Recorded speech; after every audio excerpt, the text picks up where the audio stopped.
Like, but you know what? For whatever little sister out there that don't have a big sister to let them know, let me tell you, 9 times out of 10, that ex that you're trying to go back to, that you're trying to rekindle stuff with, that you're trying to fix that junk with, don't work. It don't work. I swear it don't work. 9 times out of 10. You know how many people are in the world? You know how big 9 times out of 10 really means? Like, unless God handpicked y'all themselves. And most of the time, you're not even going to know that. You're not even going to know that. So, most of the time, it's just not going to work, hun. It's not going to... Oh, my heart aches. Let me just tell you about my situation. Like, I'm thinking about this situation, like, this situation that I've had. And it breaks me. Yo, it breaks me to think about, because it's just like, like I really set myself up. And it's like, okay, you get in this relationship, this person meets you, you have these standards that you have when you first meet them, but once you break up, it's like, now this is what you should be doing. When you break up with that person, you should be going over the stuff that went wrong and realizing what you would do and what you wouldn't do in your next relationship, and setting your expectation, your bar higher, right? Cool. But when you go back to that ex, they're gonna think of you of when they first met you. And after all this junk, after all this BS happened, are you really going back to recreate the same thing? Do you really miss what got you there in the first place? You're gonna go back? Babe. Oh my gosh, it really just hurts me. It really just hurts me to think about, like, you're going back. This person doesn't even know who you are now. You're going back. Like, you would literally, to go back to an ex is to get a new boyfriend. It's not to go back to your ex. Like, you're not going back to your ex. Like, you're going back to the person that they are now. And that is 10 out of 10 chances that they're not the same person that they were when you first met them. So I feel like people make it seem like you're going, like you're rekindling. It's way harder to go back to an ex than it is to have someone meet the current you and accept the current you. And then this is why exes are exes, and you just move on. And because it's so hard, that's the hard route of going back. And unless you really think that this person is 10 out of 10 worth it, like, there's no way that you would know that at your young age, by the way. There's no way. Don't lie to yourself. Don't lie to yourself, sis. Like, don't lie. 10 out of 10 chances. Like, I remember my ex being like, oh, well, you're holding me to a certain, you're holding me to the same standards that we had when we were together, and we're supposed to be starting fresh. And it's like, babe, I am starting fresh. And if this person can't abide to these new standards that you have of yourself, to this new person that you're trying to create, to the person that you're trying to become, because we're all young. We're young. Let's face it. We're young. We're young and we're dumb. So if we're being honest here, right?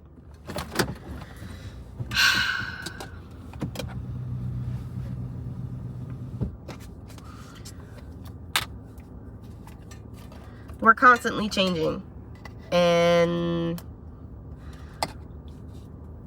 you have to be with someone. If you're going to be in a relationship at a young age, you have to be okay with growing with the person and realizing that they're going to change. Pay attention to the fruit that they carry, to the to what they do in lows. The highs are cool. Everybody can enjoy a good high. Everybody could enjoy the fun season. Everybody can enjoy the sun, really. But who's going to enjoy the rain, you know? And you really got to, and if you're going to go back to an ex, you really have to be with someone that enjoys the rain too, because that's essentially what that is. You're signing yourself up for rain. Because you're not just going to get back with them and you're going to forget all the times that they hurt you, and they're going to forget all the times that you hurt them. The accountability is important. The communication skills are important. The effort is important. And I found myself giving my ex like almost like a free pass, like because I knew him, like I'm like giving him access to my body. I'm, you know, arranging plans for him, like making time for him, when I wouldn't even do that with somebody that I just met. Like, I'm like, for anybody that follows me on Instagram, like, or if you're a close friend of mine and you're in my close friends, like, people that really know me know that, like, I'm friendly. I'm definitely friendly, but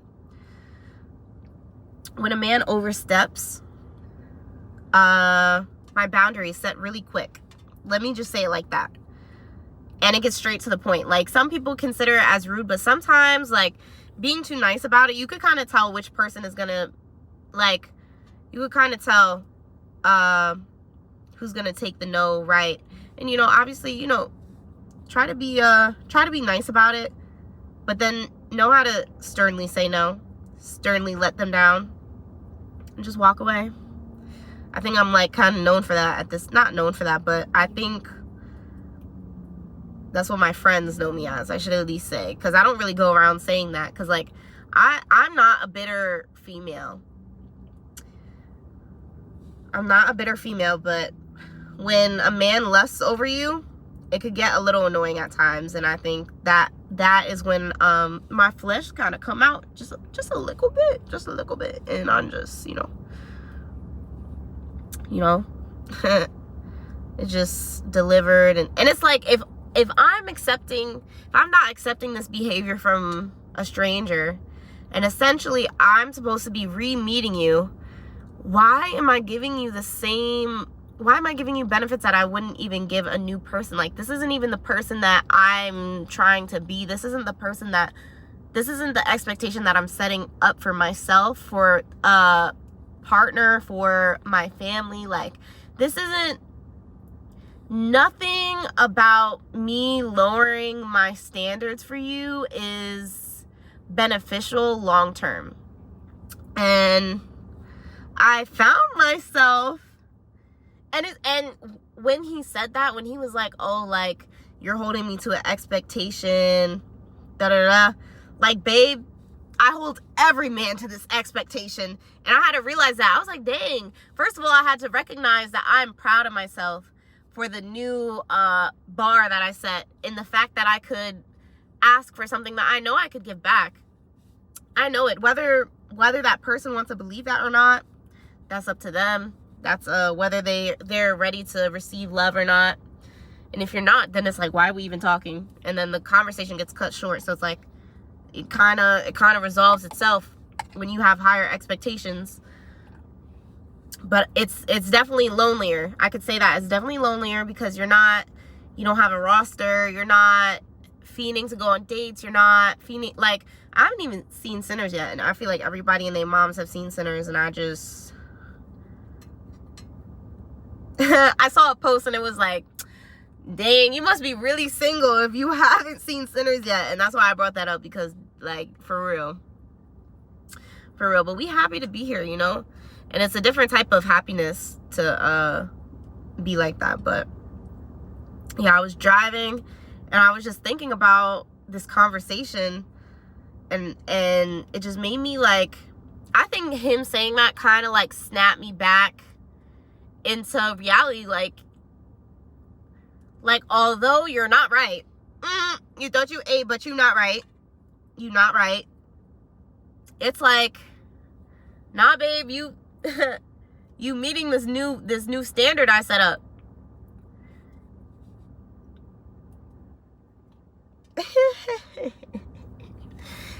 When I realized that kind of made me like, that definitely made me proud of myself. I'm not gonna lie. I'm not gonna sit here and be like I wasn't feeling like I just ate. But I didn't even, at the time, I didn't even realize what he was saying. Because I'm like, that's wrong. Like, I was like, why would I want to go back in time? Why would I want to repeat all the pain that we've been through? Essentially, if you're trying to go back with that person, you're essentially implying that no matter what you go through, you want to go through it with them. And that's when I had to think about, like, what really is love. And then that's when I had to go into my Bible, and then I had to, you know, really do the work on myself. Like, what does love really mean? Like am I misunderstanding the definition of love? So what my past definition of love was sacrifice, giving my all, arguing, because I seen a lot of that in my household. Like, and we all loved each other. I could tell that we all loved each other. So in my head, I'm thinking like, oh, like, this is, you argue, like, not to say like, oh, you argue with the person that you love. But if you love someone, you're gonna get into these arguments and you're gonna, no. And performing for validation. I was always a crafty person. So, performing is kind of like my thing, I guess. Like, that's so crazy. Like, I think I just something clicked for me. Like, I love performing, but this is not the way to do it. This is not how I want to be performing, for real. But yeah, that was my past definition of love. If we go back to biblical standpoint, 1 Corinthians 13, 4-7. Love is patient. Love is kind. Love does not envy or boast. It is not arrogant or rude. It does not insist on its own way. It is not irritable or resentful, and it does not rejoice at wrongdoing. It rejoices with the truth. Love bears all things, hopes all things, and endures all things.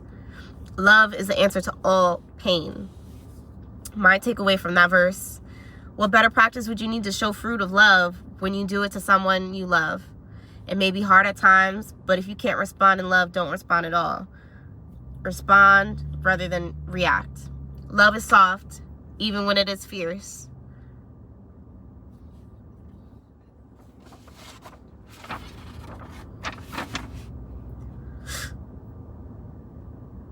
And love doesn't displace you.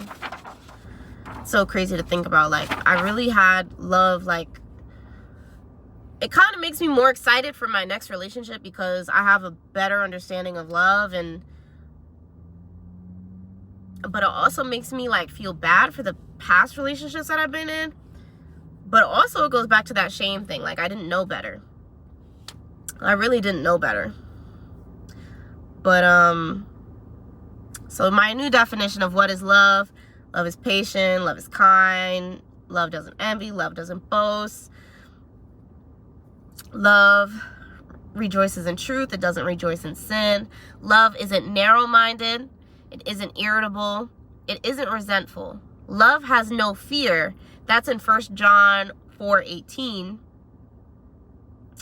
Love withstands everything, and it bears and endures everything.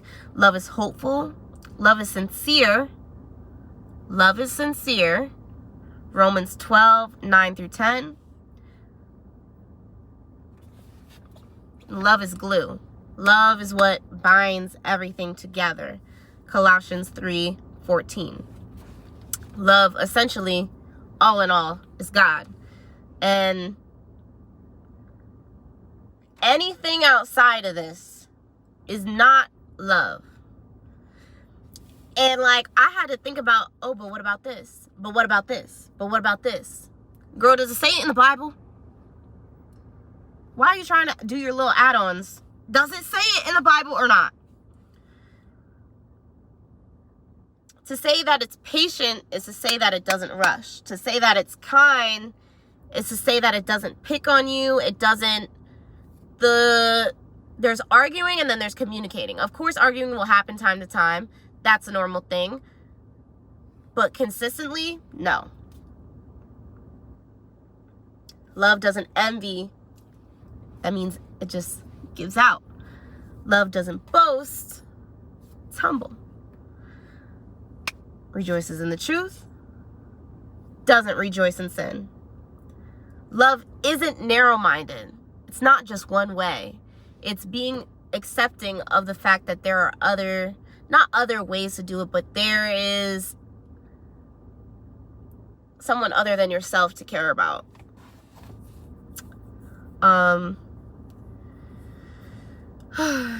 Isn't irritable, isn't resentful. Love has no fear. That stood out to me, to say that love has no fear, because essentially we all act out of fear. And if we had the power to just switch that off, we would all be constantly acting in love. And I feel like we would be setting ourselves up for a lot of change in the world, for a lot of better relationships, better connections, better everything.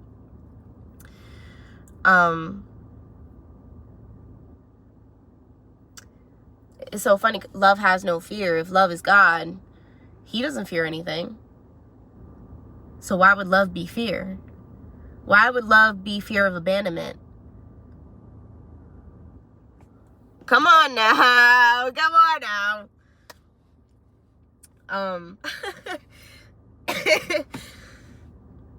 Love is hopeful. It just makes me sad because there's not enough love in the world. Like, makes me sad. I wish more people not only felt the love to give out, but I wish people would just start with love within themselves. And that would solve a lot of issues, because to embody God is to be love, because God is love. So if you're not embodying love, you're not embodying God. And anything outside of God, anything that you embody outside of God is sin. So if you want to get biblical, like, you're not doing what you're supposed to do. If you want to get like therapy wise, you're damaging yourself, hun. You're genuinely damaging yourself, because all in all, everything outside of God is a distraction of death.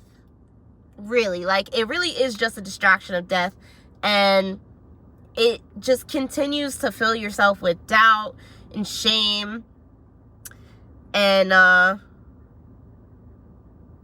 just the opposite, like anxiety,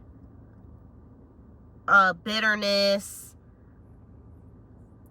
rejoicing in sin, being full of fear, like all these different things. Like, it damages you.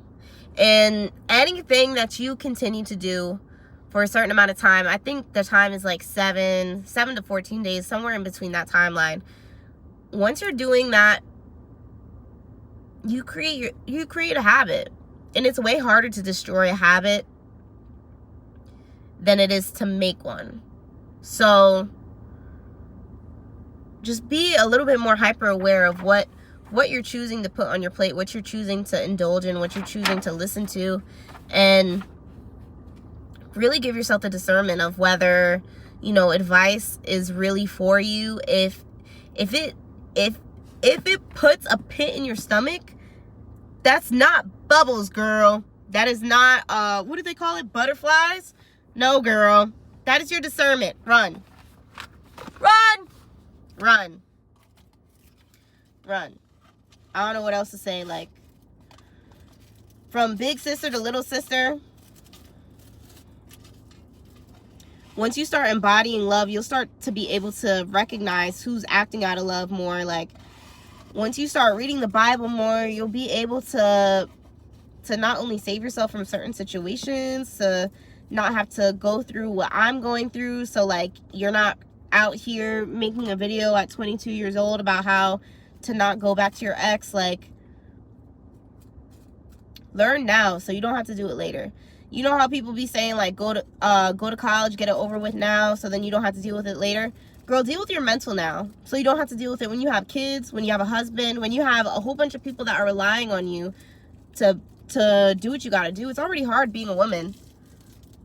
So while you're still in your 20s, while you still have the space to love on yourself, while you still have the space to, you know, fill the holes that you're trying to fill in other people, give it to yourself.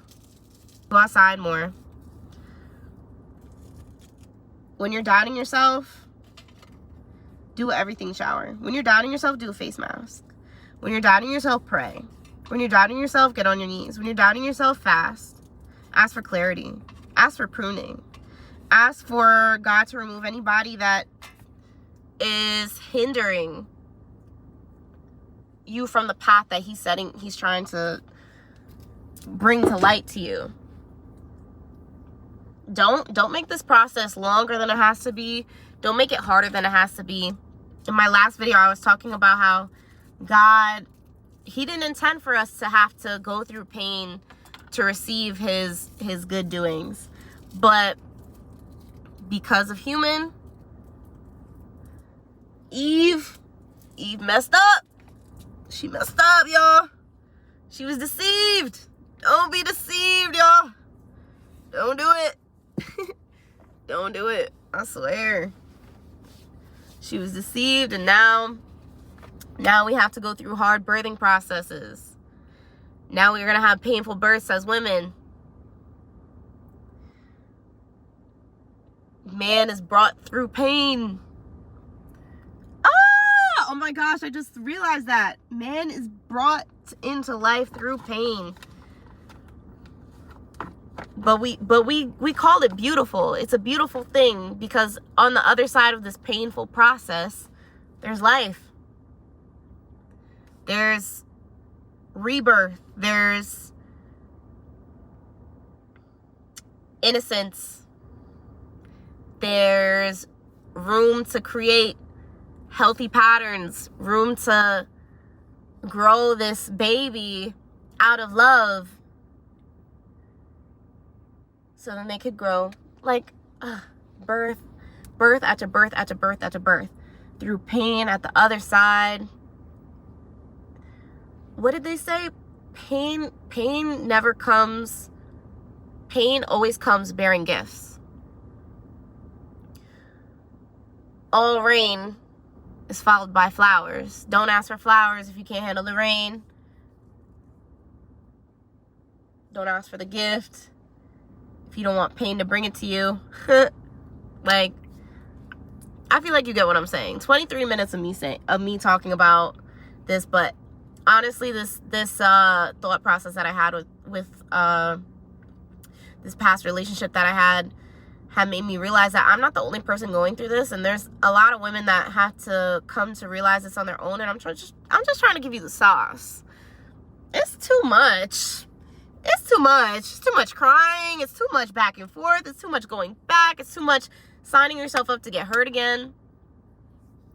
You set the bar this high. Keep it there.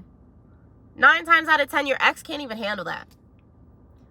You built this bar on top of your ex, and you want him to match it? Oh my gosh, girl, be so for real. Be so for real. Like, he can't. You built the standard based off of your future wants and what he's already given you, and he's gonna be more difficult about giving. Well, honestly, that might not be the case for everybody, but in my case, when you inflict pain on each other, like, it does get more difficult to be able to do that. So whatever, I'm chatting, just trying to be the big sis that I never had, y'all. I love y'all. Go link your friend instead of that man. Go link your friend instead of that man. Go link your friend instead of that man. You heard what I said? Oh. All right then. Yeah.